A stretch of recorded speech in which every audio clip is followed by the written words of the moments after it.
Hello everyone, I am Sarita Srivastava from Mahatma Gandhi Shikshan Sansthan. Now I am going to teach Hindi व्याकरण standard 4th।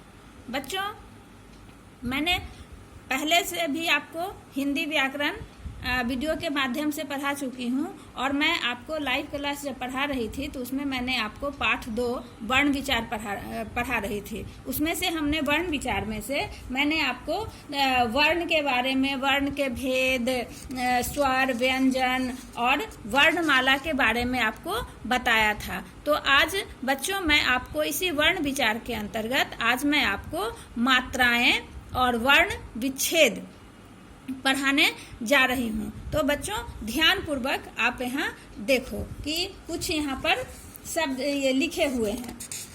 अब ये क्या लिखे हुए हैं ये जरा पढ़ो। जैसे चईता, चैता, त ए ज, द औ र त आ ह ए। तो ये जो लिखा हुआ है क्या हुआ, इसको पढ़े तो कैसा लगा आपको।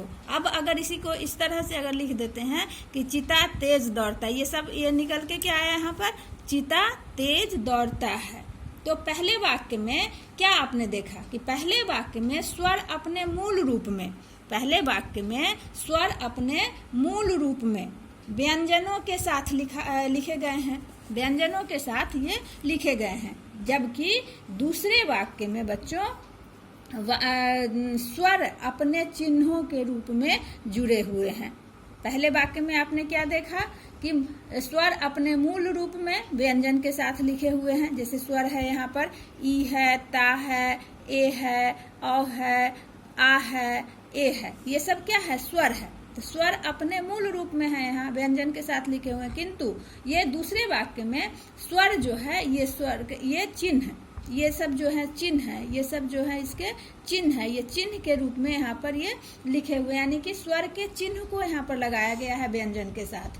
तो व्यंजनों के साथ इसके चिन्ह जुड़े हुए हैं। तो क्या मतलब हुआ कि मात्रा, अब ये ही चिन्ह जो है ये मात्रा कहलाता है बच्चों। क्या कहलाता है, मात्रा कहलाता है। यानी कि स्वरों के चिन्हों को मात्राएं कहते हैं। जब हम यहाँ पर लिखे थे मूल रूप में तो ये इस तरह से लिखा गया था, लेकिन जब हम इन्हीं स्वर के चिन्हों को इस तरह से लिखे तो ये वाक्य भी अच्छा लगा देखने में और पता भी चला ये चिन्ह होता है। मात्रा क्या होता है, स्वर के चिन्ह होते हैं। मात्रा क्या होता है, स्वर के चिन्ह होते हैं। यानी कि मात्रा को जब परिभाषित करोगे तो क्या कहोगे कि स्वरों के चिन्हों को मात्राएं कहते हैं, स्वरों के चिन्हों को मात्राएं कहते हैं। स्वर 11 होते हैं बच्चों, जैसा कि आपने पहले पढ़ा था।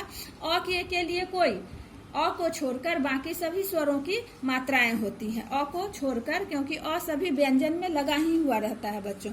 तो आ के लिए इस तरह का चिन्ह का प्रयोग होता है, हर्षी के लिए इस तरह के चिन्ह का प्रयोग होता है, दीर्घी के लिए इस तरह के चिन्ह का प्रयोग होता है, हर्षु के लिए इस तरह के चिन्ह का प्रयोग, दीर्घु के लिए इस तरह के चिन्ह का प्रयोग होता है और री के लिए इस तरह के चिन्ह का प्रयोग होता है। अब ए है, ए के लिए ऐसे चिन्ह होते हैं, ऐ के लिए इस तरह के चिन्ह होते हैं, ओ के लिए ऐसे चिन्ह होते हैं और औ के लिए इस तरह के चिन्ह होते हैं। तो इन्हीं चिन्हों को हम मात्रा कहते हैं बच्चों, इन्हीं चिन्हों को हम मात्रा कहते हैं कि स्वर के लिए जो चिन्ह आते हैं यही मात्रा कहलाते हैं।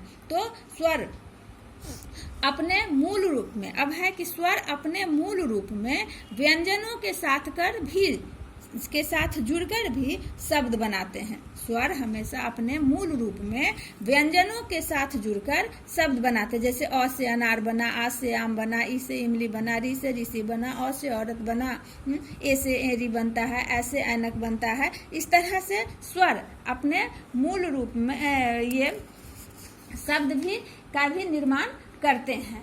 अब है कि बच्चों इसमें कुछ व्यंजन जो होते हैं उसमें एक र है। र व्यंजन जो है, र की बनावट अन्य वर्णों से, र की बनावट जो होती है र के रूप में इस तरह से हम लिखते हैं, ऐसे करके र को लिखते हैं। तो र हमेशा जब र को ऊ के साथ, हर्षु या दीर्घु र के साथ लिखना रहता है तो वह र के नीचे नहीं लिखा जाता है बच्चों, वह र के बीच में ऐसे लिखा जाता है। र हर्षुकार, र दीर्घुकार लिखते हैं। तो र जो है, र की बनावट अन्य वर्णों से कुछ भिन्न होती है।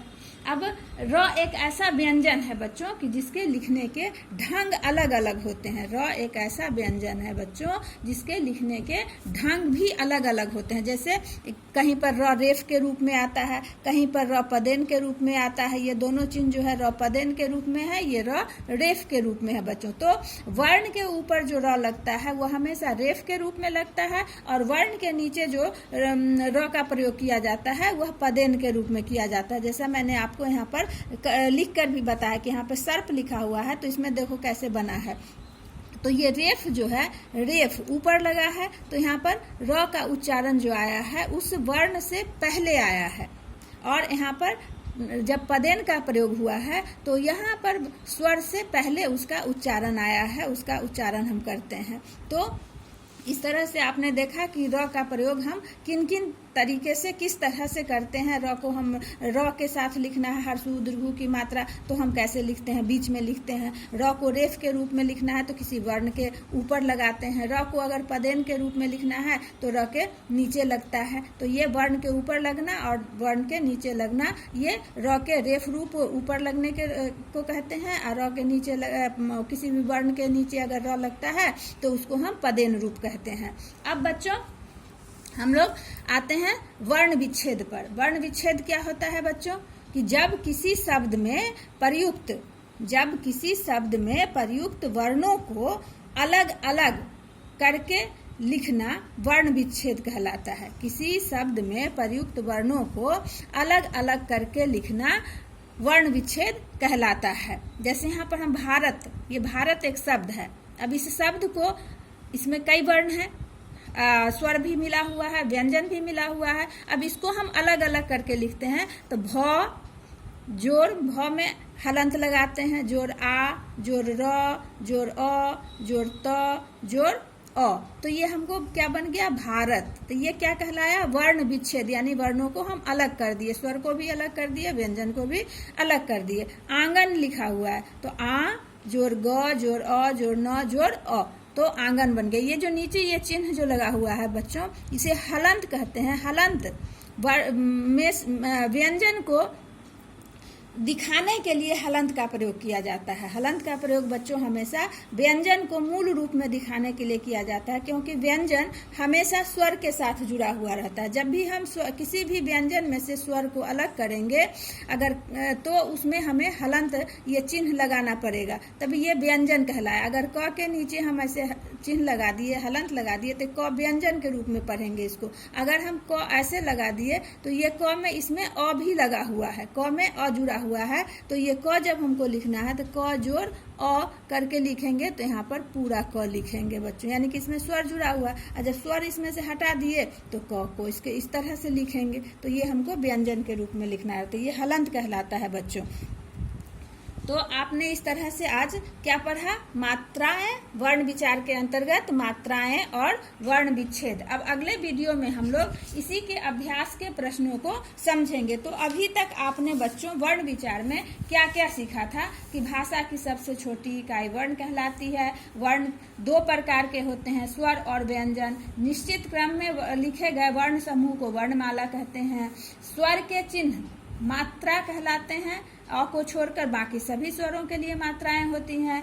एक व्यंजन में एक बार में एक ही मात्रा लगती है, दो दो मात्रा का प्रयोग नहीं होता है बच्चों। और र एक ऐसा व्यंजन है, अकेला एक ऐसा व्यंजन है बच्चों, जिसे अलग अलग ढंग से हम उसे लिखते हैं, उसे पूर्ण रूप और चिन्ह रूप में भी लिखा जाता है। और फिर हमने अभी क्या पढ़ा कि किसी शब्द में प्रयुक्त वर्णों को अलग अलग करना वर्ण विच्छेद कहलाता है। धन्यवाद। आगे हम लोग अभ्यास के प्रश्न को देखेंगे अगले वीडियो में। धन्यवाद।